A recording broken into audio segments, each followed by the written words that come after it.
Ready for fun. I think on the marquee run. Walking on the bathroom floor. White noise, I'm ready for more. Look at the bigger picture. Look at the bright stars. The day to get to meet you. Look at all you've been missing. All you wanna hear. Where's my revolution?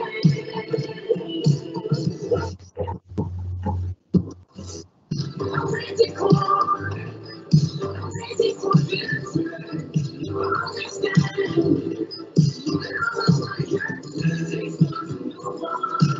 it takes one to know one. It takes one to know. I'm ready for this.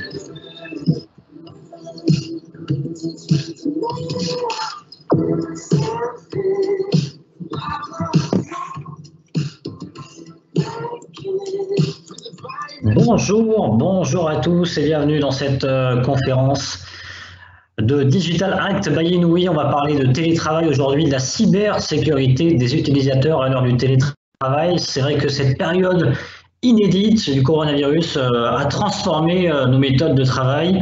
56% des cadres marocains disent aujourd'hui être passés au télétravail et 90% des cadres marocains disent être prêts à passer au télétravail une fois le déconfinement entamé. C'est pour dire l'ampleur que le télétravail a pris pendant cette crise et va prendre après cette crise. Alors forcément, quand on dit télétravail, ça veut dire nouvelle méthode de travail et ça veut dire aussi qu'il ne faut pas négliger sa surveillance, sa protection, car il y a beaucoup de risques en la matière. On va voir tout cela ce midi plutôt, avec nos deux experts inouïs. On a Philippe Humeau, expert en sécurité informatique, qui nous fait le plaisir d'être avec nous pour ce webinaire. Et puis Sophia Raldan, qui est senior ICT Business Development Manager chez Inouï. On va voir avec eux quels sont les risques. D'abord, quel est l'état des lieux concrètement de la cybersécurité aujourd'hui dans le domaine du télétravail, quels sont les risques qui sont en cours, et puis on parlera également de l'impact pour la cybersécurité pour pouvoir s'adapter, et puis quelles sont les bonnes pratiques, vous, entreprises, à adopter dans les prochains jours, dans les prochaines semaines, dans les prochains mois pour limiter les risques. Et puis enfin, vous aurez la parole. N'hésitez pas à poser des questions tout au long de ce webinaire pour pouvoir réagir, et on passera la parole à nos deux intervenants qui répondront directement à vos questions. Bonjour à Sophia, bonjour à Philippe, qui nous ont rejoints donc pour ce webinaire. Bonjour mon cher Philippe. Bonjour, enchanté, merci de me recevoir aujourd'hui et de me joindre à l'équipe. Ravi de me joindre à l'équipe, pardon. Bonjour Sophia. Bonjour Benoît, bonjour Philippe et bonjour à l'assistance, merci d'être là. Philippe, avant de commencer, je crois que vous nous avez concocté une petite surprise, un petit jeu dans le domaine de la cybersécurité. Oui, alors je crois qu'on va attaquer une période compliquée en termes de cybersécurité, donc on va prendre ça avec un peu de légèreté, puis on va laisser aussi à tout le monde le temps d'arriver. Donc ce que je vous propose, c'est de démarrer avec un petit jeu effectivement. Donc il semblerait que tout ce qu'on se passe en cybersécurité ne soit pas tout à fait nouveau. Hein. Est-ce que vous voyez bien mon écran là, tout se passe bien ? Tout se passe bien. Ok. Alors, on a plusieurs grandes classes d'attaques. Ici, on en a 8 à l'écran. Donc, la première en haut à gauche, c'est ce qu'on appelle les DDoS, les attaques distribuées en réseau. Et je voudrais savoir si quelqu'un dans l'Assemblée qui nous écoute aujourd'hui sait quand est-ce qu'a eu lieu la première DDoS. C'est le petit jeu du jour. Essayez de deviner les dates de ces différentes classes. Alors, pendant que je vous laisse répondre, les DDoS, donc la première DDoS, quand est-ce qu'elle a eu lieu? La deuxième catégorie d'attaque dont on va parler, c'est l'ingénierie sociale. Sophia va nous en reparler un petit peu et je vais aussi évoquer le sujet. Qui est-ce qui a fait la première ingénierie sociale et quand, si vous avez cette info-là? Et la troisième, donc, c'est les attaques sur le web, tout ce qui est cross-site scripting, injection SQL, le top 10 OWASP, tout ce genre de choses. Pareil, quand est-ce que ça a eu lieu pour la première fois? La quatrième, c'est l'interception de trafic, quand deux machines se sont parlées ensemble et que quelqu'un a écouté ce qui s'est dit entre les deux machines. Ensuite, on a les attaques qu'on appelle zero days, donc qui vraiment visent à attaquer les logiciels et à provoquer des overflows, comme on les appelle. Ensuite, le spam et le phishing. Enfin, le brute force de mots de passe. Et le dernier, c'est le ransomware. Donc, on va très rapidement faire ça. Est-ce que vous avez déjà un peu des réponses? Alors moi, je donnerais presque ma langue au chat, hein, mais franchement, vous allez nous aider, Philippe, pour commencer, pour bien commencer. C'est vrai qu'un petit jeu comme ça, c'est sympathique. On a un petit problème, Philippe, c'est qu'on vous voit pour l'instant, on vous a en mode sonore, en mode radio. Donc j'espère que la caméra va s'activer dans quelques instants, mais en tout cas, moi, je donne ma langue au chat sur la première, hein, effectivement, sur la première énigme que vous nous avez dévoilée. On vous voit, Philippe. Bienvenue. Merci. Alors, donc, la première classe d'attaque, les dénis de services distribués, donc en réseau, eh bien, ça date de 1974. C'est assez incroyable. En fait, c'est une erreur de manipulation par David Dennis, 13 ans, qui a provoqué qui a déclenché des milliers de machines et qui se sont toutes mises à parler entre elles et ça a mis un gros bazar. Donc, c'est 1974, bien qu'elle était totalement involontaire. La deuxième, l'ingénierie sociale, c'est notre ami Kevin Mitnick, qui est aussi à l'origine d'ailleurs de la quatrième, curieusement. Donc c'était un petit génie qui, pareil, aux alentours de 12-13 ans, en 1990, a commencé à manipuler un petit peu les gens autour de lui. Il arrivait notamment à se déplacer en bus gratuitement partout aux États-Unis en racontant des histoires improbables aux chauffeurs de bus. Et bon, ça l'a amené à prendre tout le contrôle du système téléphonique américain de la côte ouest. Et sympathique, rien que ça. L'ennemi numéro 1 américain à l'âge de 17-18 ans, je crois. La suivante, donc, c'est les attaques sur la couche web, cross-site scripting, SQL injection, on en a parlé. 1990 aussi. Donc, c'est pas nouveau. Hein. C'est des attaques très en vogue en ce moment, mais elles ont 30 ans. C'est ce qu'il faut se dire quand même. En 1994, notre ami Kevin Mitnick encore a des gens qui lui en veulent. Et notamment un japonais qui a décidé de le coincer, en fait, et de découvrir qui c'était, enfin, un japonais qui travaillait aux États-Unis. Et donc, Kevin Mitnick réussit à compromettre la machine Sun de cette personne en écoutant le trafic réseau. C'est en 1994 et c'est très probablement la première interception de trafic réseau. Notre ami Aleph One écrit un papier qui s'appelle Smash the Stack for Fun and Profit qui lance les zéro prises en 1996. Donc là encore, c'est pas nouveau. Les premiers phishing datent de 1996 également. Et la première fois qu'un mot de passe a été cassé par ce qu'on appelle brute force, c'est-à-dire en fait en essayant de le deviner, en chiffrant toutes les possibilités, en essayant de le découvrir de cette façon-là, eh bien c'est en 1997.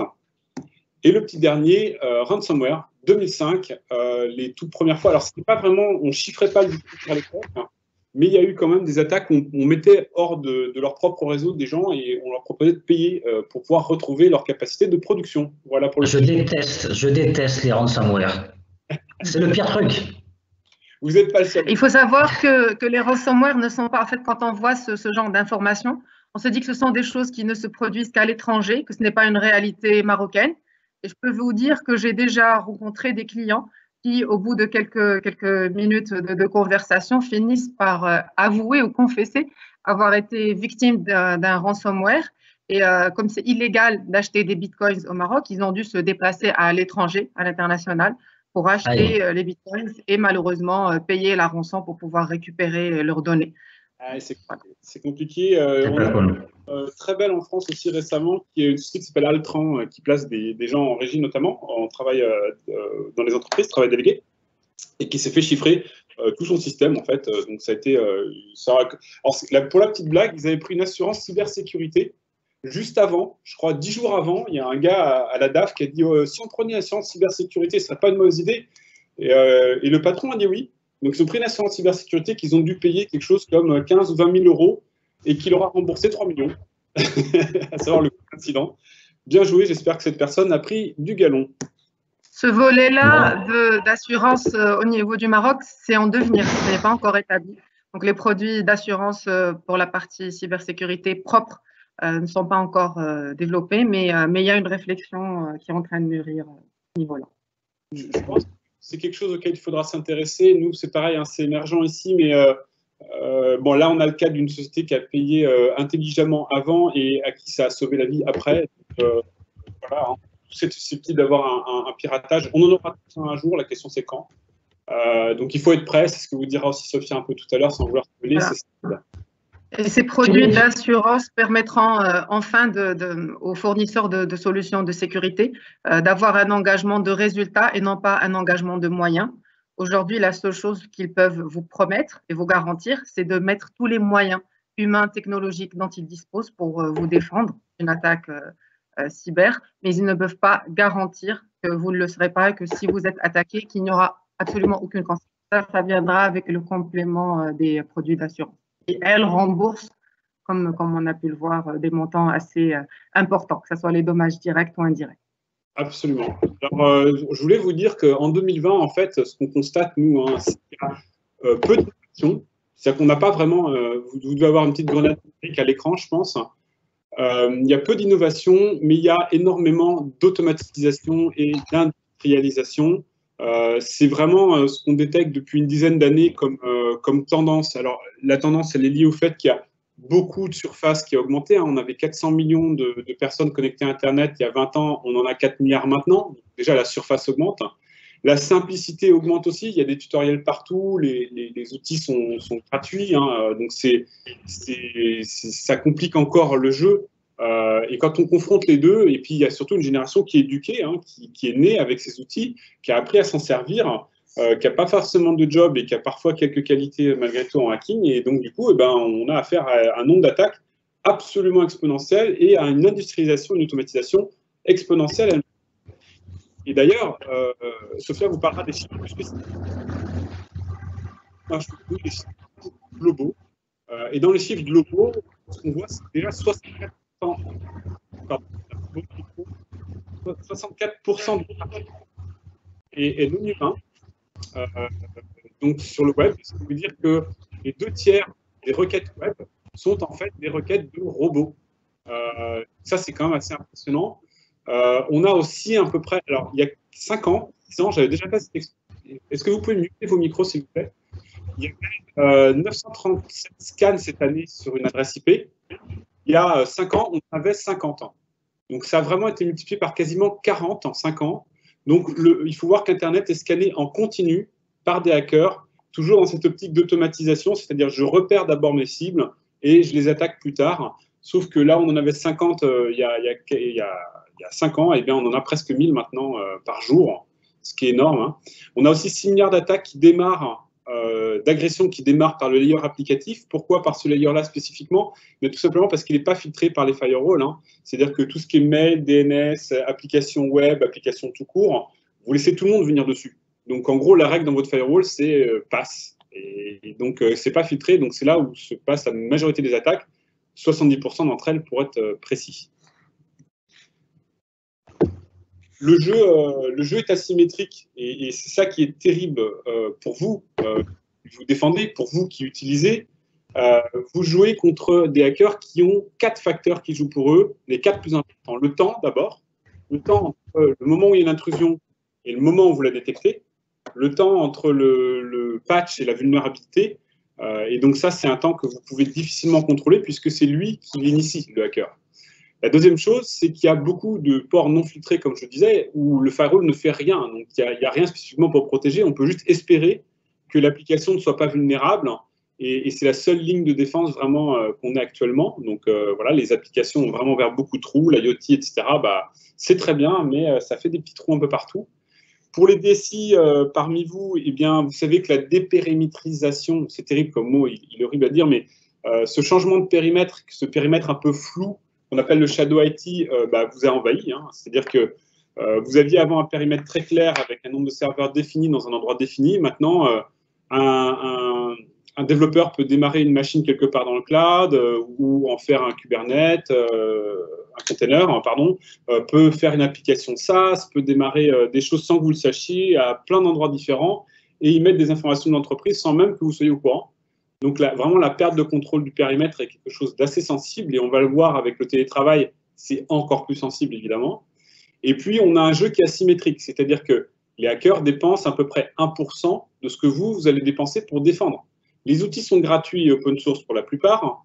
Le temps, ils ne le comptent pas puisque c'est leur. Et les serveurs, les IP qui leur servent à attaquer, ce sont des ressources volées. Donc, quelque part, ça leur coûte quasiment rien de vous attaquer, là où ça va vous coûter énormément de vous défendre. Donc, ce jeu est très asymétrique et c'est pour ça qu'on a besoin ces quatre cogwheels, ces 4 rouages jouent contre vous. Effectivement, si je peux me permettre, Philippe, par rapport à la disproportionnalité de l'attaque et de la réponse, une attaque, par exemple, pour les attaques DDoS, ben, ça peut nécessiter quelques petits octets, 2-3 octets, alors que la réponse demandée par l'effet d'amplification est beaucoup plus importante. C'est une réponse en termes de volume de plusieurs mégas qui va faire que c'est disproportionnel. Il envoie une petite requête et il attend une très grosse réponse qui, elle, va faire tomber, si ce n'est pas votre bande passante, c'est votre serveur. Oui, absolument. Cette course aux moyens, en plus, est absolument, comme tu disais, Sophia, c'est terrible parce que d'un côté, on a ce débalancement et de l'autre, nous, on est obligé de dépenser en continu pour défendre. Donc, les grandes catégories d'attaques que j'essaye de représenter sur ce slide, en gros, ce sont les scans, le fingerprinting, essayer de découvrir qui vous êtes et essayer de brute forcer pour rentrer chez vous. Ensuite, il y a le credential stuffing et le vol d'identité. Alors, le credential stuffing, c'est ce qu'on appelle en fait la réutilisation des identités volées. Donc, admettons, un pirate rentre sur un site et arrive à trouver votre login mot de passe et votre identité. Il n'a pas tout, mais il va peut-être essayer de se connecter directement sur Amazon, sur eBay, sur un site bancaire, sur un site télécom, enfin, sur d'autres sites peut-être plus sensibles en réutilisant les mêmes credentials, c'est-à-dire le même adresse email et le même mot de passe. Donc, credential stuffing, on récupère une identité et on l'essaye sur 200 sites, bien sûr, de manière automatisée, sinon c'est pas drôle. Il y a le 0 days. Alors, le 0 days, c'est quelque chose contre lequel vous pouvez difficilement vous prémunir. Il y a des approches, mais c'est pas simple.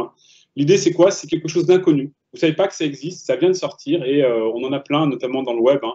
On est sur Magento, WordPress, Drupal, il y en a régulièrement et ça fait toujours un petit peu la une des journaux spécialisés, voire des journaux plus génériques. Le ransomware, les réseaux d'attaque coordonnés, les zombie networks, enfin tout ce qui nécessite un petit peu une centralisation de la gestion pour l'attaquant. Tout ce qui est connected pest également, donc là on parle des crypto miners, hein, le fait de vous faire miner des cryptos sur votre browser, c'en est un, ou les worms, les malwares, enfin tout ce qui est connecté, c'est-à-dire ça rejoint pas mal les zombie networks au-dessus. Il y a tout ce qui est click fraud, les scrappers, les pests, les bad bots, les choses qui viennent récupérer vos prix, vous faire dépenser de la publicité pour rien.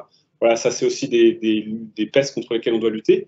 Les DDoS, dont on a parlé un peu, les data leaks, c'est-à-dire le fait de perdre des données sensibles, et enfin le classique, le spam, le phishing et le spear phishing, le blackmailing, enfin tout ce qui passe par la couche mail où on essaie de vous faire croire qu'on est quelqu'un alors qu'on ne l'est pas, où on essaie de vous faire chanter parce qu'on aurait enregistré votre caméra, on essaie de vous harponner avec des histoires qui vous paraissent crédibles, mais en fait, quand on y réfléchit un petit peu plus longuement, sont vraiment bizarres. Je vais vous partager une petite anecdote là-dessus. En spear phishing, on a testé une grande société de luxe française. Bon, il y en a deux, hein, donc c'est une des deux. Et on devait tester ce qu'on appelle le 9e étage, c'est-à-dire tous les dirigeants. Il y avait 9 personnes, 4 femmes, 5 hommes, et on avait droit à tout. On pouvait tout tenter pour essayer de les piéger. Et on avait tenté, et quand je dis tout, on avait le droit d'aller dans les coups bas, vous allez voir, on a tenté de piéger une des directrices parce qu'elle avait un engagement pour la cause des handicapés. Je sais, c'est très très moche, mais bon, on nous a demandé de faire le boulot, on l'a fait. Et on lui a fait croire on voyait, nous, une discrimination dans l'entreprise et qu'on trouvait ça anormal, etc., pour essayer de l'approcher, pour lui faire cliquer sur une pièce attachée à la fin. Et elle ne l'a pas fait. Elle a détecté le piège et elle a réussi à déjouer notre attaque. Et donc, on n'a jamais réussi à la piéger. Bravo à elle. Mais pour vous dire, on peut aller très bas, très loin et dans tous les aspects possibles. Une fois, on a piégé des nonnes dans un couvent catholique français en leur faisant un fond d'écran avec les meilleurs discours du pape. C'est authentique. Donc, ne croyez pas ce que vous voyez. En Chine, on envoie des jetons de poker gratuits parce que c'est ce qui marche. Donc, voilà, soyez prudents, soyez réfléchis. C'est exactement ça, en fait, le social engineering, pour revenir dessus, pour expliquer un petit peu les terminologies. Bah, c'est une sorte de profil. Il dresse le profil de la personne. Là, notamment la dame dont tu as parlé, Philippe, ils savent ils arrivent à trouver sur les réseaux sociaux personnels quels sont les centres d'intérêt de cette personne. Ils voient qu'elle fait partie d'une association de défense des personnes à besoins spécifiques ou autres. Et ils adressent cette personne-là à travers ses points faibles ou ses préférences, qu'elles soient religieuses ou autres. Donc, ils arrivent à adresser le profil et arrivent à trouver la faiblesse par laquelle ils vont pouvoir accéder et toucher la victime. Absolument. Et on appuie toujours sur le point sensible et ça a toujours l'air très crédible. Sachez-le. Je vous disais, les Chinois, on leur a envoyé des jetons de poker.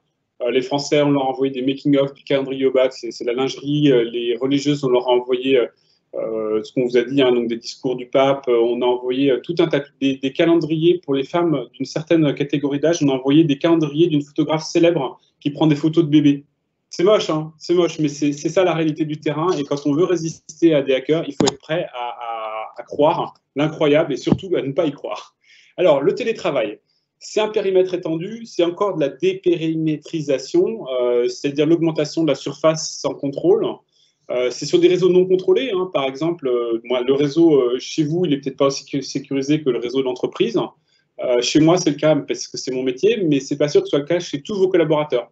Donc, il y a l'aîné qui joue sur la PlayStation, il y a la petite dernière qui est en train de causer sur des réseaux sociaux, il y a votre mari ou votre femme qui sont occupés sur un site, je ne sais pas lequel, et donc, du coup, au final, vous n'avez plus du tout de contrôle sur ce qui se passe dans la maison, vous, en tant que DSI ou responsable de la sécurité. Les utilisateurs locaux ne sont pas formés. C'est-à-dire, si ceux de l'entreprise sont formés, parfois, ceux de la maison ne le sont pas, tout le temps. Et puis, il n'y a pas les normes de l'entreprise qui s'appliquent, il n'y a pas non plus les réflexes de l'entreprise qui s'appliquent. Et donc, c'est un peu ce que j'appelle, c'est plus le BYOD dont on parlait il y a quelques années, à savoir bring your own device, mais c'est bring your home at work. C'est vous amenez toute la famille au bureau. Et donc, pour le DSI, c'est un peu un cauchemar. Alors, peut-être, tu voulais ajouter quelque chose, Sophia, là-dessus ? Non.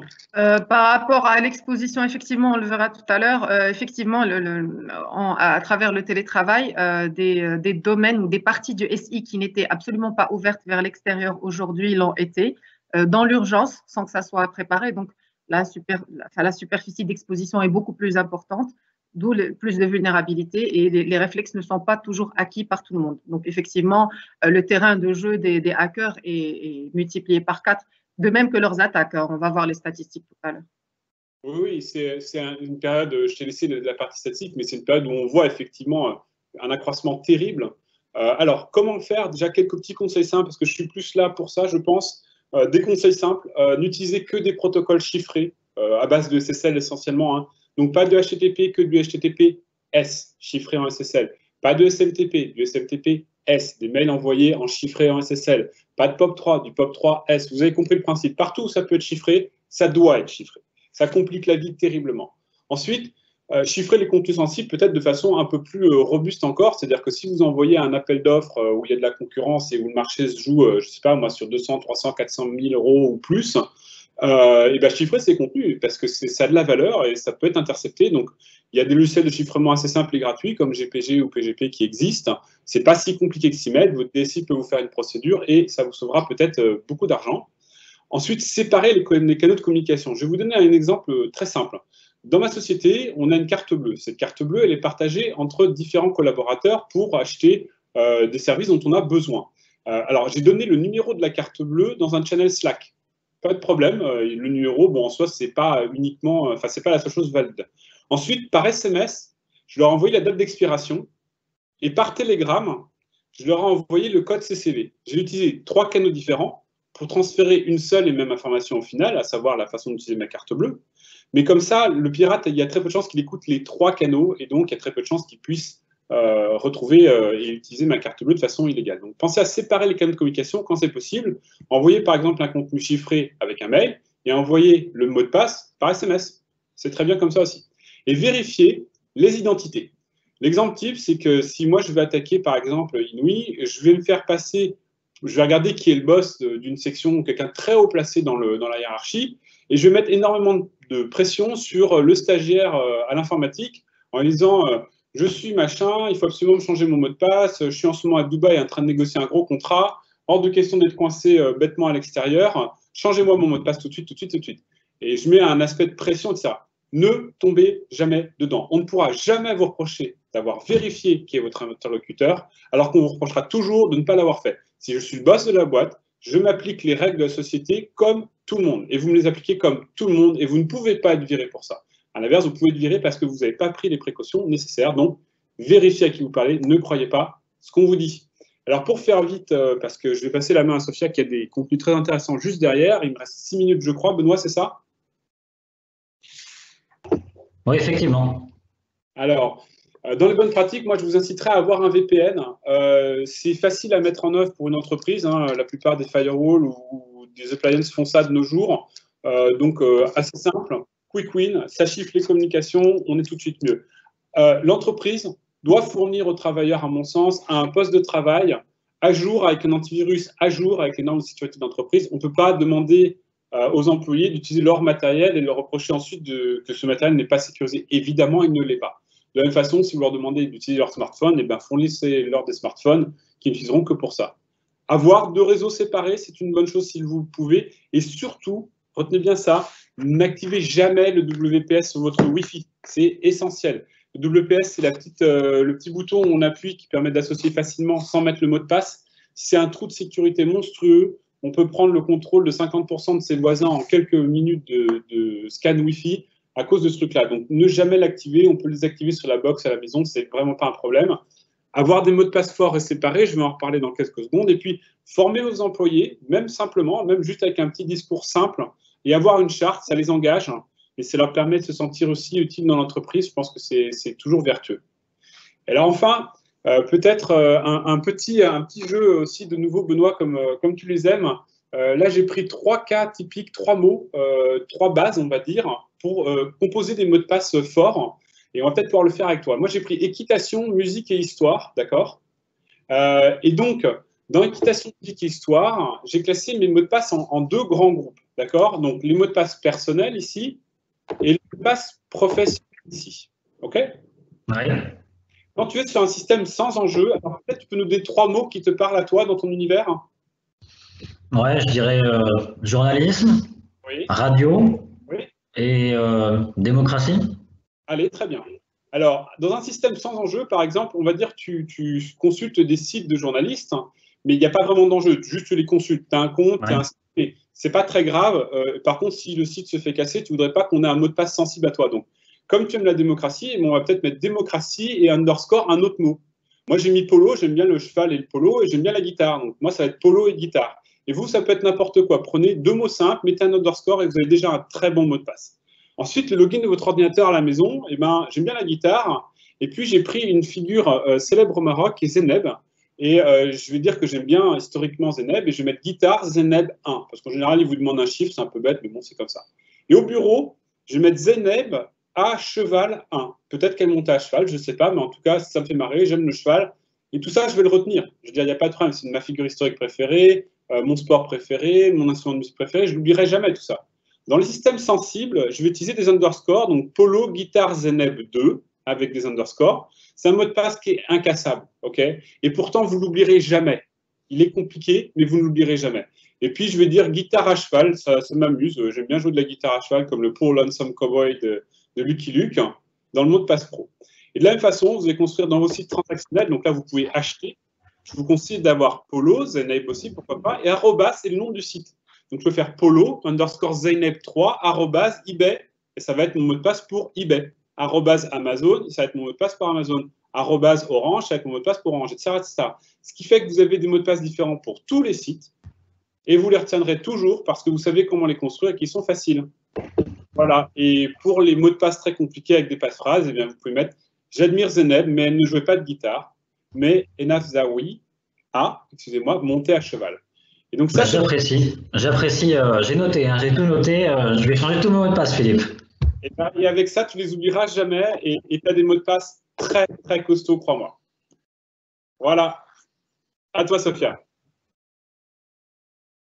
Ok. Alors, on a Sophia Roldan avec nous. Si tu permets, Philippe, la continuité de la présentation. Oui, bien sûr. Partage. Ah, tu veux la reprendre en main, oui. Alors, je peux te passer la main, je pense. Alors, stop sharing. Vas-y. Tu dois pouvoir reprendre la main, je pense.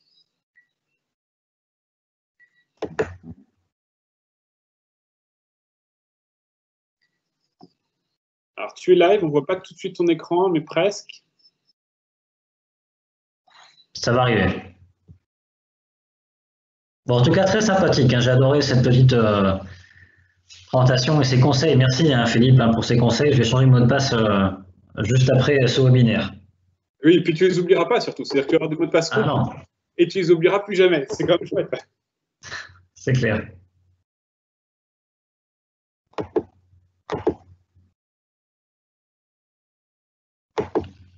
Alors, Je ne sais pas si vous voyez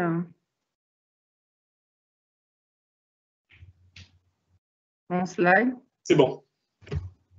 C'est bon, on voit tout. Hein. Alors, je commence par rappeler un petit peu comment ça s'est produit, un état des lieux. Donc, il y a eu, comme on le sait tous, l'arrivée du coronavirus et les sociétés ont dû réagir pour respecter le social distancing en mode urgence. Certaines entreprises étaient déjà préparées, elles avaient déjà partiellement adopté le télétravail, mais pas pour la totalité des salariés, pas en masse et pas dans la durée, bien évidemment.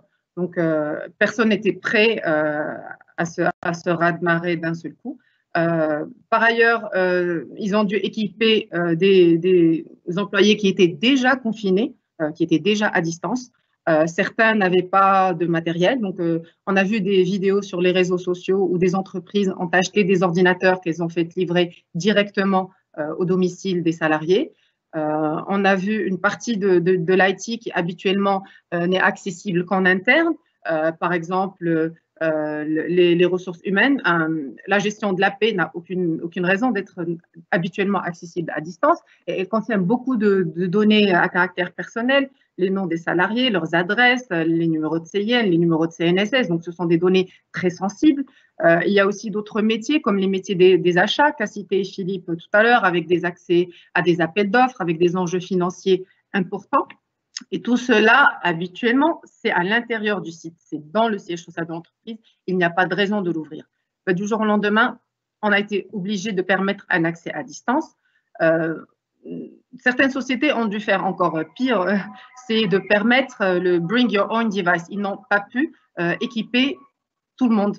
Donc, ils ont autorisé l'accès à leurs employés à travers leur propre équipement et leur propre matériel informatique. Donc, tout cela a fait que, comme on disait depuis tout à l'heure, la surface d'exposition est devenue beaucoup plus large et les vulnérabilités se sont démultipliées, ce qui est du pain béni pour les hackers. Donc, le risque a explosé et l'enjeu pour eux est de plus en plus important. On a constaté au niveau national que les attaques qui ont le plus augmenté, excusez-moi une petite seconde, je pense que ça passe au slide suivant.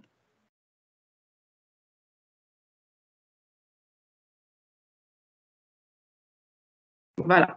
Comme on peut le voir sur le slide suivant, l'attaque qui est la plus répandue, c'est le phishing. Le phishing, qu'est-ce que c'est?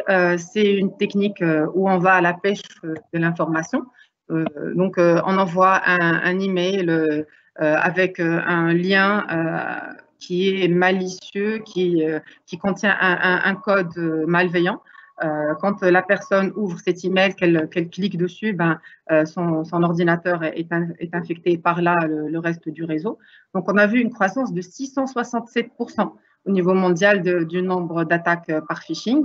Des choses comme a pu le dire tout à l'heure Philippe, tu prends un nom de domaine très semblable à celui de l'entreprise avec un S en moins ou un N en moins et les gens ne font pas attention et pensent que c'est à partir du moment où c'est le prénom point le nom de la personne, c'est le bon email, mais ce n'est pas le cas.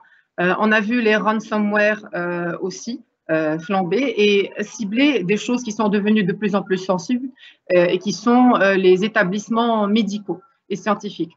Sans aucun scrupule, ils se sont attaqués aux laboratoires qui sont en train de chercher les vaccins contre le Covid, les laboratoires qui sont en train de développer les tests pour pouvoir généraliser les tests, et aussi les hôpitaux. Par exemple, les hôpitaux de Paris ont été attaqués à travers une attaque par déni de service. Donc, une attaque DDoS, c'est quoi? C'est en fait une attaque où le hacker va utiliser des ordinateurs ou différents appareils qui sont infectés, qui sont des zombies au service de cet hacker, pour attaquer massivement au même moment un seul serveur et lui envoyer beaucoup de demandes, beaucoup de requêtes simultanées. Cette demande-là, comme tout arrive d'un seul coup, il n'a pas la capacité, soit en termes de bande passante, soit en termes de capacité de calcul, de gérer tout ce flux. Il tombe, il ne marche plus, il chauffe trop, il finit par tomber. Donc, comme on peut le voir sur le graphe, le nombre d'attaques, ce sont les attaques sur le Maroc. sur 2020. Depuis le mois de janvier, on connaît une croissance très, très importante et on le voit aussi sur nos réseaux, autant qu'opérateurs télécoms. On a vu de très, très grands acteurs de la place se faire attaquer par des attaques de déni de service. On a pu aider les clients à rétablir le service. En fait, la question qui revient très souvent pour faire face à cela, tout le monde pense technologie. Qu'est-ce qu'on doit mettre en place? Quelles sont les solutions? Mais ça ne se limite pas à la technologie. La technologie est très importante. Effectivement, comme on l'a vu tout à l'heure, ce ne sont plus des humains qui attaquent, mais des machines. Donc, il faut aussi que des machines répondent, mais pas que. Une grande faille reste l'être humain. L'être humain qui doit être formé, qui doit être sensibilisé, qui doit être accompagné, qui doit acquérir les bons réflexes et qui doit être, ça doit être fait d'une manière cyclique. Comme on entend très très souvent tout ce qu'il faut faire pour se protéger du Covid, on ne le répétera jamais assez, se laver les mains, etc., éternuer dans le coude. De la même manière, les réflexes de sécurité IT doivent être rabâchés, répétés, sans se lasser pour que ça rentre bien et pour que les gens deviennent systématiquement et le réflexe sécurité dans leur travail au quotidien. Mais il faut également adapter les processus, apporter plus d'agilité, tout en gardant une traçabilité sur l'IT, savoir même si c'est un accès à distance, qui accède, qu'est-ce qu'il a fait, quelles sont les modifications apportées, pour pouvoir par la suite tracer en cas d'incident. Sur ce slide-là, j'ai essayé de regrouper les différentes couches de sécurité à mettre en place en termes de technologie. On commence par le point d'accès, le terminal, que ce soit un ordinateur ou un smartphone. Cet équipement-là doit être sécurisé. Il doit y avoir une sécurité sur le endpoint en installant des antivirus, en installant des applications de protection sur le smartphone. Non seulement on doit avoir une solution sur le endpoint, mais elle doit être à jour. Il faut vérifier que toutes les mises à jour sont faites. Pour pouvoir accéder par la suite au réseau, il faut une authentification, de préférence à plusieurs facteurs, avec, comme le disait tout à l'heure Philippe, des envois différents, peut-être 2 mots de passe, un reçu par token, par exemple. Ensuite, un réseau dédié qui est le réseau VPN. Le tuyau physique est séparé ou logique pour pouvoir accéder par la suite au siège de l'entreprise. Et là, dépendamment de la maturité des différentes entreprises, on peut avoir toute une panoplie de solutions pour protéger, par exemple, les attaques web. Il faut mettre en place un Web Application Firewall pour protéger un nombre assez conséquent et important et diversifié d'attaques. Il y a les Next Generation Firewall. Et il y a également la solution anti-DDoS. Par exemple, chez l'opérateur Inouï, on peut offrir la protection DDoS en amont, avant même que ça arrive chez le client, dans notre cœur réseau, avant même que ça arrive dans le siège social du client. Tout cela doit être fait en étant chiffré. Comme le disait tout à l'heure Philippe, il faut toujours le S de security et de chiffrement, il faut toujours un cryptage de bout en bout. Pourquoi? Pour que même si un hacker arrive à accéder à la donnée et arrive à la prendre, il pourra difficilement, en tout cas, l'exploiter s'il n'arrive pas à la décoder et à la décrypter. Idéalement, pour les entreprises les plus matures et qui ont un IT conséquent, il faut avoir un service de monitoring, que ça soit interne s'ils ont la capacité de le faire, ou à travers un partenaire. Au niveau d'Inouï, nous avons un Security Operations Center, qui est un centre, une sorte de tour de contrôle de la sécurité informatique, qui veille 24 heures sur 24, 7 jours sur 7, sur tout l'IT, le nôtre, mais celui aussi de nos clients entreprises, pour pouvoir réagir en temps réel à toutes les attaques et les incidents de sécurité. Il faut savoir que les hackers, ils choisissent leur moment. Ils ne vont pas attaquer en journée de travail. Les attaques ont lieu le plus souvent le soir et week-end. Donc, il faut que l'entreprise soit capable de faire face à cela et d'assurer le 24/7. Donc là, j'ai essayé de regrouper un petit peu les mesures à mettre en place pour les entreprises. Globalement, si elles ne l'ont pas déjà, il faut mettre en place une politique de gestion des équipements en télétravail. Il faut en informer les télétravailleurs. Donc, ils doivent être formés, ils doivent être d'accord et accepter les conditions d'utilisation des appareils informatiques en télétravail. Dans la mesure du possible, il faut revoir les architectures. C'est vrai que ça a été fait dans l'urgence et qu'une grande partie de l'IT a été ouverte. Maintenant, il faut toujours prendre le temps de s'asseoir et de se dire, OK, aujourd'hui, j'ai donné l'accès à combien de personnes? Est-ce que toutes ces personnes ont réellement besoin d'y accéder ou je peux limiter et restreindre au strict minimum pour pouvoir maintenir l'activité? Le SI, la partie du SI qui n'a pas besoin, qui n'a pas lieu d'être exposée, ben, je vais la séparer et renforcer son isolement. Mettre en place une politique de gestion des mots de passe pour essayer un petit peu de forcer également les utilisateurs pour les changer d'une manière plus fréquente. Mettre en place un mot de passe doit au minimum avoir 12 digits alphanumériques avec des caractères spéciaux. Tout à l'heure, Philippe a bien détaillé comment on peut faire pour se remémorer les mots de passe, mais il est effectivement conseillé de les différencier, de ne pas utiliser les mêmes que ceux qu'on a pour les besoins personnels, l'accès aux réseaux sociaux pour sa messagerie personnelle. Donc, il faut, quand on dispose d'une solution de sécurité, comme je le disais tout à l'heure, il faut vérifier qu'elle est à jour et qu'elle fonctionne bien. Il faut éventuellement durcir et renforcer la politique de sauvegarde. Il faut se dire à un moment donné quelle est la perte totale de données que je peux tolérer selon mon activité et selon le métier de chacun. Si je perds un historique de 24 heures, de 48 heures, est-ce que ce n'est pas critique? Si l'activité est très critique, je ne dois pas perdre plus d'1 heure d'historique de travail. Donc, tout ça doit être pris en considération dans la mise en place de la politique de sauvegarde. Ensuite vient, comme je disais, la traçabilité. La traçabilité se fait à travers la journalisation des activités des équipements d'infrastructure.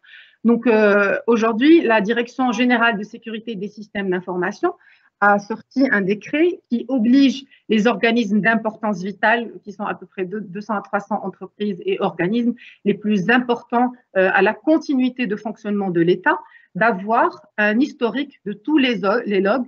Qu'est-ce qu'un log? Un log est un événement quelconque IT, une personne qui a accédé à un système d'information à une telle heure, voilà l'action qu'elle a faite. Donc, pouvoir enregistrer tous les logs sur une durée minimum d'1 année. Donc, ce sont des solutions assez consommatrices de stockage qui permettent de collecter les logs, de les indexer et de les archiver pour pouvoir faciliter la recherche par la suite. Idéalement, si le niveau de maturité de l'entreprise le permet, c'est d'avoir un service de monitoring ou d'avoir un partenaire qui puisse superviser et contrôler la sécurité de l'IT en permanence. Et il faut surtout ne pas se dire que c'est très, très peu probable que ça se produise, donc pas la peine que j'y réfléchisse. Non, il faut se mettre en situation. Il faut se dire, si aujourd'hui j'ai une cyberattaque ou je suis victime d'une cyberattaque, comment je vais réagir? Est-ce que je dois communiquer? Si oui, par quel canal? Quelles sont les informations que je dois donner? Est-ce que je dois prévenir mes clients? Comment prévenir mes clients? Quelles sont les mesures à mettre en place? Est-ce que j'ai un partenaire sécurité qui peut venir et réagir en cas d'incident sécurité pour stopper l'attaque, pour rétablir le service, pour pouvoir voir qu'est-ce qui s'est passé, d'où ça vient, faire en sorte que ça ne se reproduise pas. Donc, il faut mettre en place une procédure de gestion de la cyberattaque. Et bien évidemment, comme on en a parlé tout à l'heure, il faut donner l'exemple. Il faut que le top management soit mobilisé, que lui-même pratique les conseils qu'on donne au reste des collaborateurs. Donc, il faut que tout le monde, ce soit un travail collectif. Le responsable de sécurité des systèmes de l'information sera renforcé et toutes les actions qu'il fait seront renforcées par l'appui et l'adhésion du top management. Autant que télétravailleurs, autant que collaborateurs, quels sont les bons réflexes à avoir pour éviter d'être victime d'une cyberattaque, pour ne pas perdre ses propres données ou les données de l'employeur. D'abord, il faut doubler de vigilance, on n'est jamais assez prudent. Quand un message est trop beau pour être vrai, c'est que probablement il n'est pas vrai.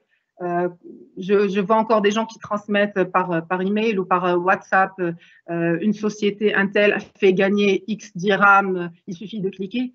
Ça n'a aucune chance que ça soit réel. Ce sont juste des virus qu'on transmet à l'ensemble de nos contacts.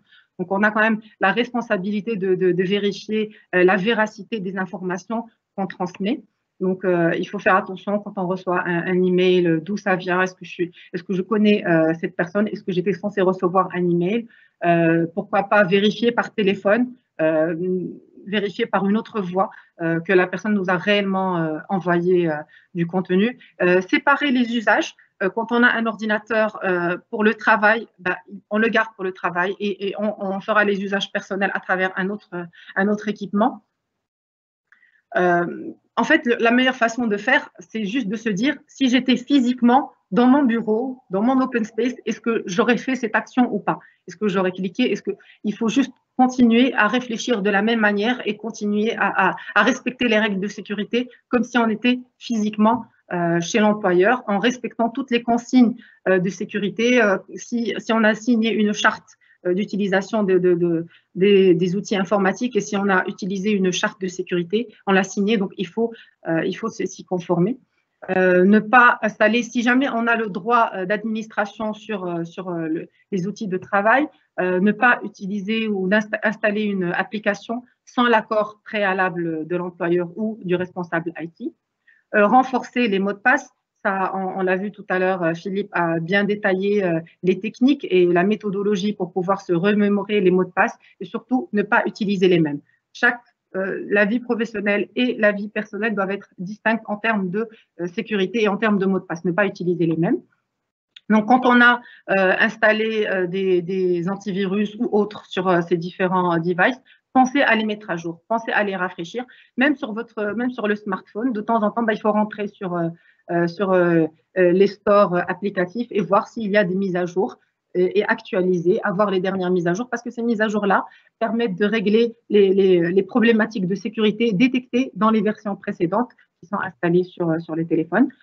Pour le Wi-Fi, on en a parlé tout à l'heure. Il ne suffit pas effectivement d'appuyer uniquement sur la touche WPS, mais il faut aussi modifier. N'utilisez pas le mot de passe par défaut qui se trouve sur votre routeur. Changez-le.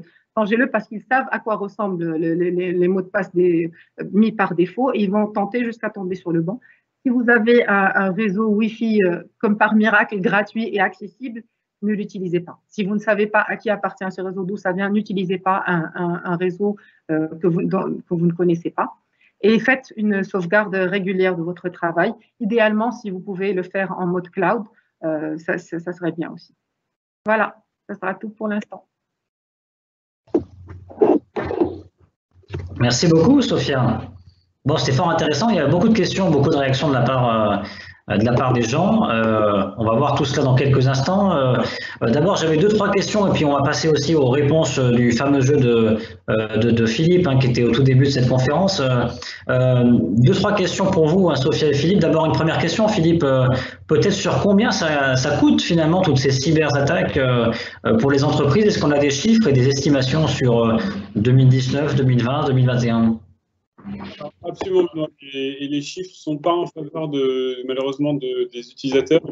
Ce qu'on voit actuellement, la projection pour 2021, c'est que le cybercrime va coûter globalement 6 trilliards à l'économie, donc 6 000 milliards de dollars. Donc ça compte à la fois les pertes des entreprises liées à la problématique du hacking, mais aussi tous les investissements qu'elles vont faire et qu'elles n'auraient peut-être pas fait liés au hacking, et puis tous les frais de lawyers, d'avocats, de cyber-experts, etc. Donc l'un dans l'autre, on parle de 6 000 milliards de dollars à l'échelle mondiale. 6 000 milliards de dollars, c'est incroyable. Est-ce que pour 2021, on sait grosso modo quel va être le rythme, la fréquence, Philippe, des attaques qui concernent donc les entreprises? Oui, alors déjà actuellement, cette année, on estime qu'à peu près il y a une attaque de hacking toutes les 39 secondes sur Internet. L'an prochain, il y a une étude un petit peu alarmante qui annonce une société victime de ransomware toutes les 11 secondes. 11 secondes.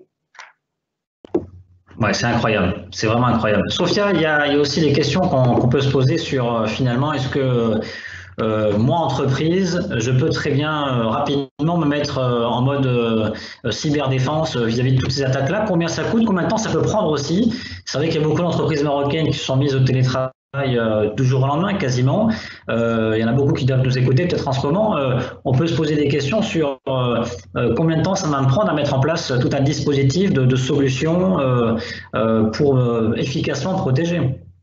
D'accord. En fait, il faut commencer comme pour tout le reste par faire un état des lieux. Faire un état des lieux, voir quels sont les éléments les plus à risque, les plus critiques au sein de l'entreprise et pallier à ces éléments-là. Aujourd'hui, le mode de consommation des solutions de sécurité a évolué. Il y a des solutions en mode Managed Security Service Provider. Ça veut dire quoi? Ça veut dire que le fournisseur de solutions de sécurité a déjà réalisé tous les investissements nécessaires. Il a déjà acquis les plateformes qui sont très coûteuses et il permet de mutualiser l'usage pour l'ensemble des clients. Donc, il n'y a plus d'investissement à faire. Il suffit de consommer en mode OPEX. Donc, ce sont des abonnements mensuels qui sont devenus très, très accessibles. Donc, on parle d'un passage d'achat de plusieurs millions de dirhams à des mensualités en milliers de dirhams. Donc, c'est devenu quelque part démocratisé par ce mode de consommation. Il ne faut pas hésiter à solliciter le fournisseur de services pour qu'il accompagne l'entreprise dans cette feuille de route sécurité.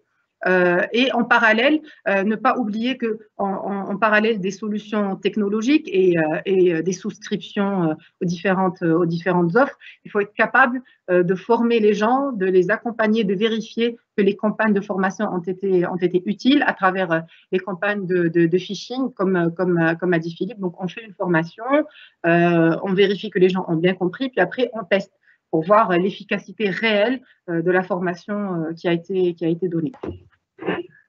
Merci beaucoup, Sophia. Intéressant. Ça donne des clés en main, en tout cas, pour ceux qui veulent se protéger. Bon, je me disais beaucoup de questions de la part du public. On va les passer en revue, bien évidemment. Juste avant, peut-être un petit tour d'horizon, Philippe, hein, sur les réponses à ton quiz au début de cette conférence. On avait notamment une réponse d'une personne qui se prénomme Anonyme, qui se protège vraiment bien apparemment, en matière d'ingénierie sociale, qui répondait à un russe de 1930, un russe en 1930. Bonne réponse ou pas? Ah, très bonne question. Alors, j'ai pas l'information de ce côté-là. C'est possible. En fait, de toute façon, quelque part, c'est une science qui est vieille comme le monde. Essayer de tromper le prochain pour lui faire croire quelque chose et essayer de lui extirper une valeur, je pense que c'est éternel, entre guillemets. Maintenant, le fait de l'appliquer à l'informatique, c'est un contexte qui a été beaucoup utilisé par Kevin Mitnick. En 1930, on n'avait pas d'infrastructure informatique, donc il y avait sûrement des gens extrêmement brillants pour arnaquer son voisin avec un beau discours, mais probablement pas par l'usage de l'informatique, pas grâce à l'usage informatique. Très bien. En tout cas, on a déjà une première réponse qui est peut-être pas totalement éloignée de la réalité. Beaucoup de questions. On va commencer peut-être par une question du même personnage, Anonyme, qui nous dit en quoi le cryptage est-il différent du hachage? Ah, alors, la subtilité, il y a une subtilité entre les deux, effectivement, indéniablement. Le chiffrement, parce que d'ailleurs, cryptage, ce n'est pas tout à fait la bonne terminologie. Donc, comme on est dans la terminologie, on va essayer de précis. Donc, le chiffrement utilise souvent des fonctions de hachage. La fonction, c'est celle qui va convertir un texte, par exemple, en une version chiffrée. Et donc, le chiffrement est différent de la fonction de hachage. La fonction de hachage étant celle qui réalise effectivement la conversion de quelque chose de clair à quelque chose de chiffré ou l'inverse. Alors, on a d'autres questions. Peut-être une autre question. Cette fois-ci, c'est de Sophia qui nous dit, c'est pas Sophia Raldan, hein, c'est notre Sophia, je vous rassure. Non, Sophia ne se parle pas elle-même. Même en utilisant trois canaux de diffusion, trois canaux différents, pour transmettre mes coordonnées bancaires, ces dernières se retrouvent quand même centralisées dans le même endroit ou chez la même personne. Quid de la sécurisation centrale des données? Philippe? Alors, moi, je pense qu'il faut faire confiance quand même malgré tout à certains acteurs. C'est-à-dire il faut se mettre des marges, des buts de sécurité qui sont réalistes. Par exemple, si vous ne faites pas confiance à votre banque, vous êtes plusieurs millions de personnes à avoir un problème vis-à-vis de la même banque. Or, pour l'instant, la plupart du temps et dans la grande majorité des cas, les banques ne se sont pas fait pirater sur des très larges échelles qui ont coûté de l'argent à leurs utilisateurs. Donc oui, les coordonnées de cette personne sont stockées au sein du même endroit dans une banque, mais une banque a des procédures de sécurité qui sont infiniment supérieures en termes de niveau à celles qu'on peut croiser dans les entreprises classiques et encore plus, a fortiori, chez les particuliers. Donc, moi, personnellement, je suis obligé de faire confiance, par exemple, à Google pour mon business, puisqu'il tourne sur Google, ou à ma banque pour gérer mon argent. Mais j'estime quand même qu'ils ont un niveau de sécurité qui est suffisant vis-à-vis de l'enjeu que j'ai. Et surtout, si jamais j'avais quelque chose qui m'était volé, par exemple, dans ma banque, et que je puisse faire preuve que ce n'est pas de ma faute, je serais remboursé de toute façon. Donc, il faut à la fois élever le niveau et à la fois quand même rester dans une zone à peu près raisonnable, pas tomber dans la paranoïa qui fait qu'on est stressé tous les jours et qu'on ne réussit pas forcément à travailler non plus. Donc, il faut faire un compromis, un deal qui soit raisonnable par rapport à ce qu'on traite comme données. Alors, on a d'autres compléter pour cette histoire d'aspect bancaire. En fait, ces derniers temps, notre mode de consommation a évolué en tant que personne. Il y a beaucoup plus d'achats qui se font en ligne. Juste des petits réflexes qu'on devrait avoir avant de rentrer sur un site internet et de communiquer les coordonnées bancaires. Vérifier, par exemple, si c'est une marque qu'on connaît déjà, vérifier que c'est réellement le site web de la marque et que la marque a décidé de faire de la vente en ligne, en appelant tout simplement. Pour vérifier que c'est qui est le propriétaire du nom de domaine à travers le Whois, voir si ce nom de domaine appartient à qui exactement. Ce genre de petite vérification, et puis ne pas hésiter à rentrer sur l'application mobile de la banque pour voir quotidiennement les transactions qui sont faites, pour pouvoir, si jamais il y a une transaction qui nous semble suspecte, le signaler à la banque le jour même. Comme ça, ils vont arrêter cette source qui prélève. Alors, on a une autre question également. Cette fois-ci, c'est de Ralid qui nous pose cette question. Avec toutes ces mesures de cybersécurité, le travail en lui-même ne risque pas d'être altéré, donnant lieu à une économie tournant au ralenti. Sophia, Philippe? Alors, justement, Sophia, toute la puissance de cette technologie-là, c'est d'être capable de garantir des niveaux de service, en tout cas sur notre catalogue de services sécurité, qui font qu'il n'y a absolument aucun ralentissement du travail. Les mécanismes sont mis en place pour vérifier qu'à l'activation des services de sécurité, quand ils sont bien paramétrés, quand les bons flux sont bien tracés, comme le disait tout à l'heure Philippe, il ne suffit pas d'acheter un firewall, mais de savoir bien l'implémenter et bien mettre en place la matrice de flux et pouvoir suivre ce qui se passe réellement, monitorer tout ça. Si c'est bien mis en place, la puissance technologique fait qu'il n'y a absolument aucune latence et il n'y a pas, c'est même pas des microsecondes, ça ne ralentit en rien l'utilisateur. Après, c'est juste des réflexes, sans rentrer dans la paranoïa, se poser les bonnes questions avant d'aller de l'avant. C'est tout. Il reste l'être humain, en fait. Reste l'être humain qui est quand même, on peut être dupé. Ce sont les méthodes de social engineering, ce sont des méthodes qu'ont toujours utilisé les escrocs, les arnaqueurs, pour pouvoir abuser des gens. Il faut juste être alerte et voilà, et ne pas pour autant rentrer dans la psychose et arrêter toute transaction. C'est pas l'objectif. Oui, je pense pour rebondir sur ce que disait Sophia, en fait, cette problématique de l'économie, la transformation numérique, ça fait très longtemps qu'on en parle, ce sont des enjeux mondiaux dans tous les pays. Maintenant que les réseaux télécoms sont au niveau, à peu près dans tous les pays et au Maroc comme ailleurs d'ailleurs, on peut tous travailler à distance, en ligne, avec des niveaux de sécurité suffisants. Alors pour répondre exactement à la question, est-ce que ça va ralentir un peu l'économie? Oui, peut-être, mais pas en elle-même le travail.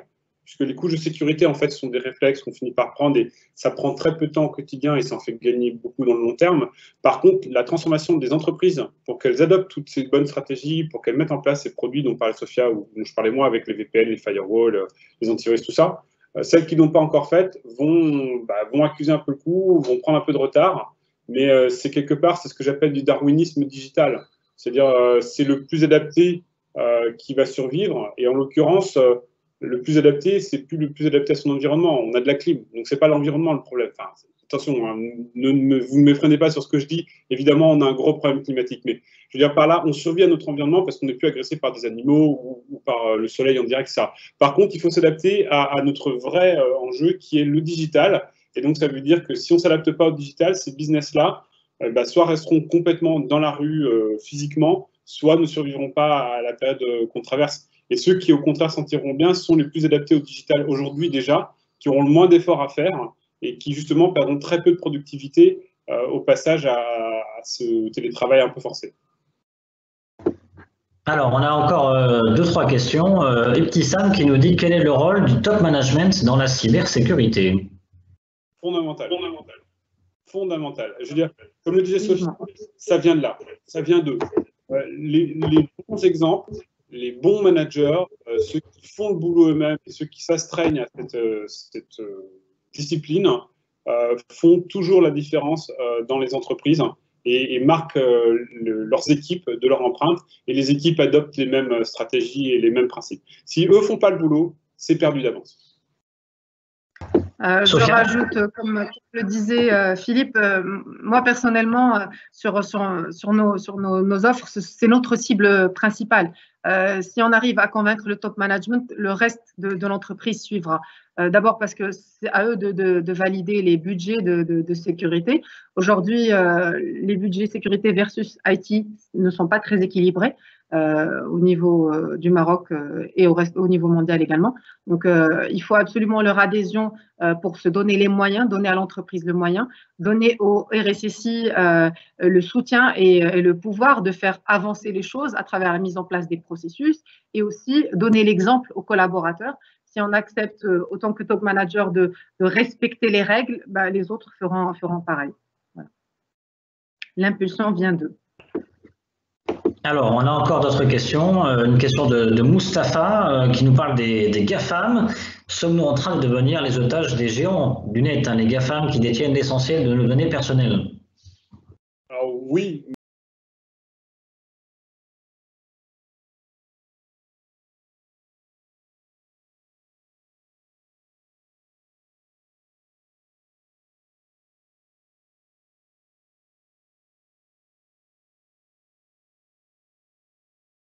Tout de suite perçu la chose.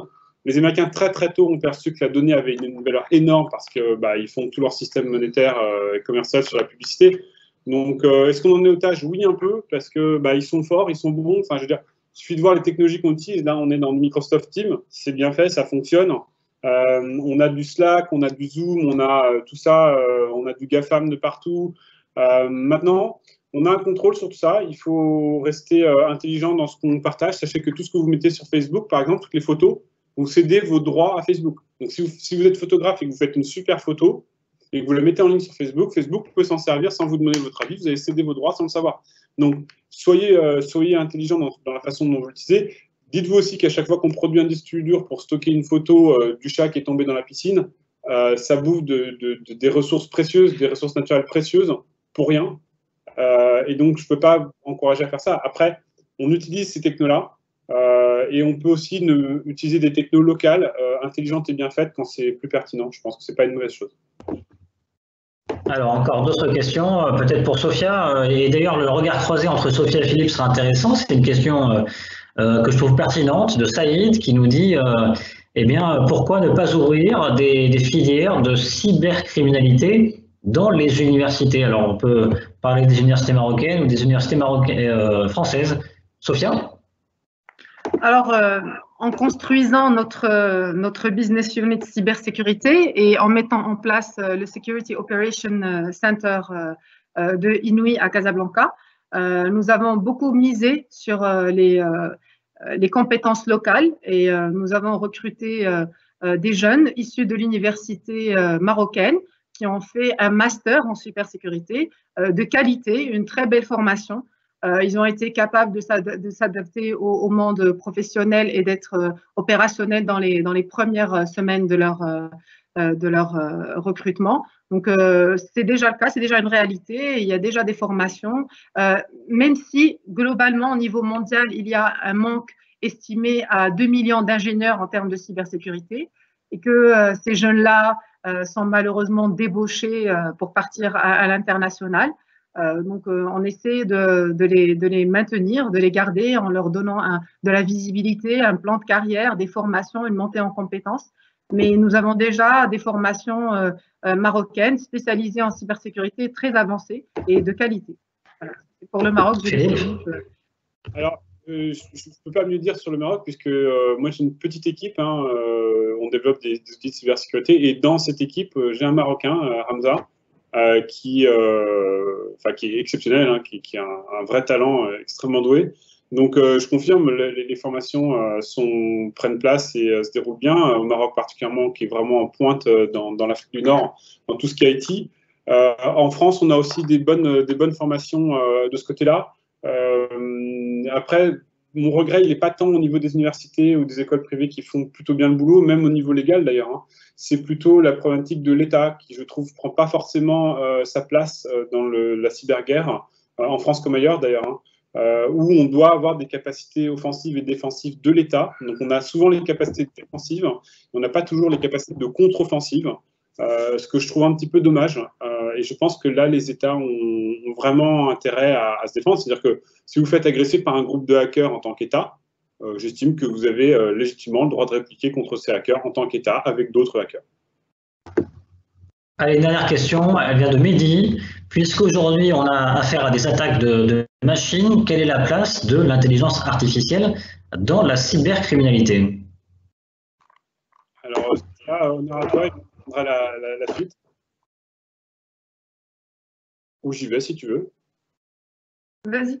Alors, l'IA est un allié incontestable et colossal de la défense.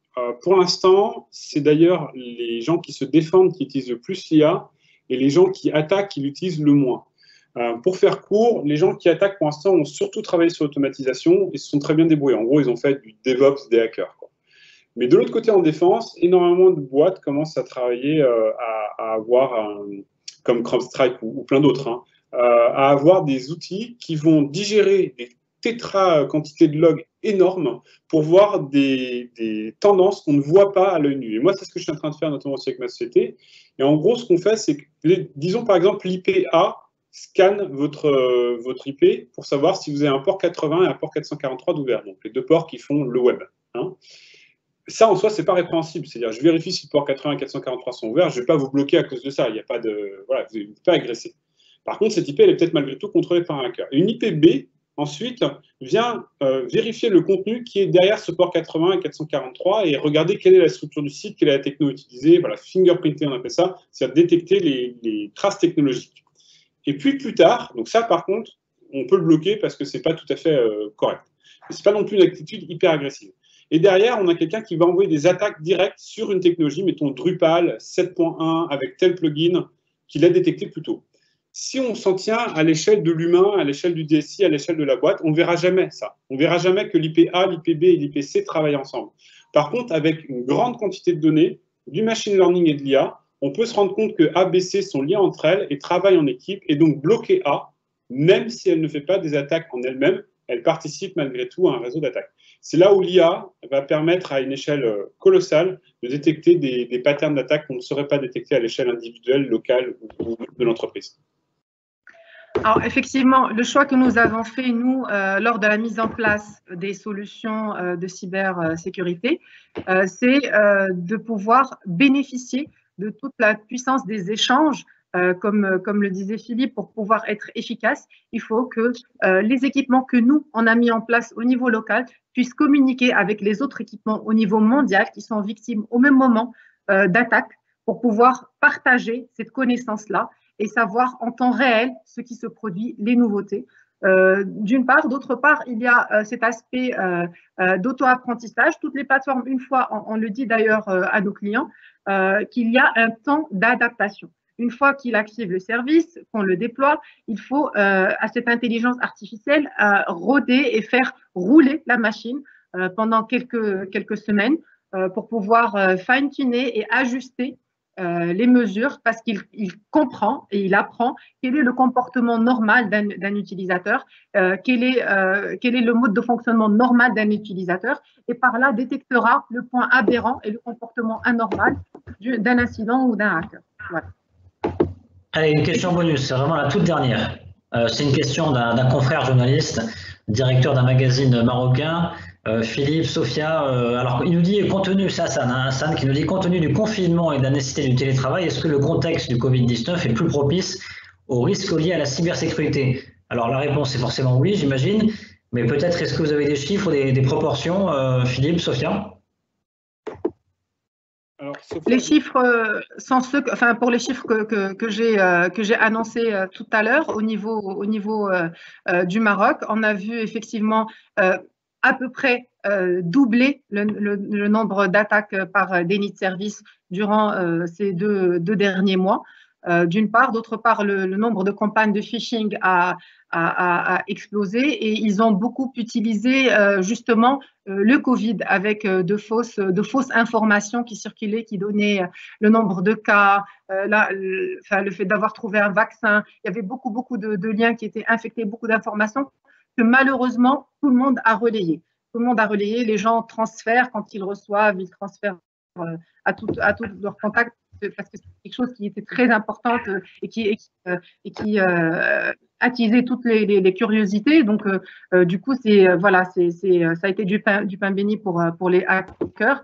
Ils ont beaucoup surfé sur le Covid et ils ont fait beaucoup de contenu malicieux enrobé de coronavirus, justement. Et de fake news. Philippe? Oui, je pense qu'on a vu à l'échelle mondiale l'activité augmenter, c'est absolument indéniable. Je rejoins complètement Sophia là-dessus. Moi, j'ai dit un système qui est un peu un firewall en mode Waze, c'est-à-dire que c'est un firewall collaboratif où les machines échangent entre elles les agressions qu'elles ont repérées.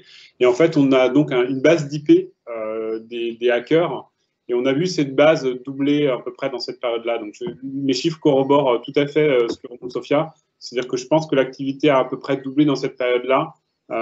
Puisque la surface elle-même augmenté, les défenses se sont affaiblies, c'est un peu tout ce qu'on a vu au-dessus.